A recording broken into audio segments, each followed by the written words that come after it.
மக்களை தமிழ்நாடு அரசு போக்குவரத்து கழகத்தின் சார்பாக விடப்பட்டுள்ள எலெக்ஷன் எக்ஸ்பிரஸ் 2026 நல்ல கவனிங்க.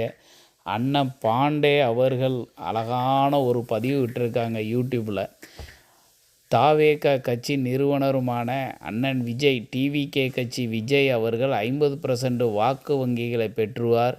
அது மட்டும் இல்லாமல் அவர் சிஎம் ஆயிடுவார் அப்படின்னு சொல்லியிருக்காரு. முக்கியங்க, உண்மையிலே உண்மை தான். அவர் சிஎம் ஆகட்டும், எங்களுக்கு எந்த விதமான பாகுபாடும் இல்லை, எங்களுக்கு கருத்து வேறுபாடும் இல்லை. ஆனால் 234 தொகுதிக்கு இப்போ 34 நல்ல கேண்டிடேட்டு கூட அவர்கிட்ட இல்லை. இன்னும் 200 நல்ல கேண்டிடேட்டை கொண்டு வரணும். இங்கே அண்ணன் விஜய் எங்கே நிற்காரோ கண்டிப்பாக அங்கே வெற்றி பெறுவார். அதில் எந்த மாற்றமும் இல்லை. எப்படி கமலஹாசன் வானதி சீனிவாசன் போட்டியிட்டு கமலஹாசன் கோயம்புத்தூரில் 3000 ஓட்டு வித்தியாசத்தில் தோல்வி அடைந்தாரோ, அதே மாதிரி அண்ணன் விஜயும் வேறு யார் கூட போட்டி போட்டால் அண்ணன் விஜய் ஜெயிக்கலாம், எந்த தப்பும் இல்லை. ஆனால் சிஎம் ஆகணும்னா மீதி 234 தொகுதியிலும் ஆள் ஜெயிக்கலாங்க. அந்த கேண்டிடேட்டு யார் அதை சொல்லுங்கள். ஒரு கூட உருப்படியான பயிரை உங்களால் கொண்டு வர முடியாது. ஏன்னா உருப்படியான கேண்டிடேட் போகிறான், ஏடிஎம்கே டிஎம்கே எல்லா இடத்துலையும் போய் செட்டில் ஆகிட்டான். ஆமாம், என்ன பண்ண போகிறீங்க சொல்லுங்கள் நீங்கள்.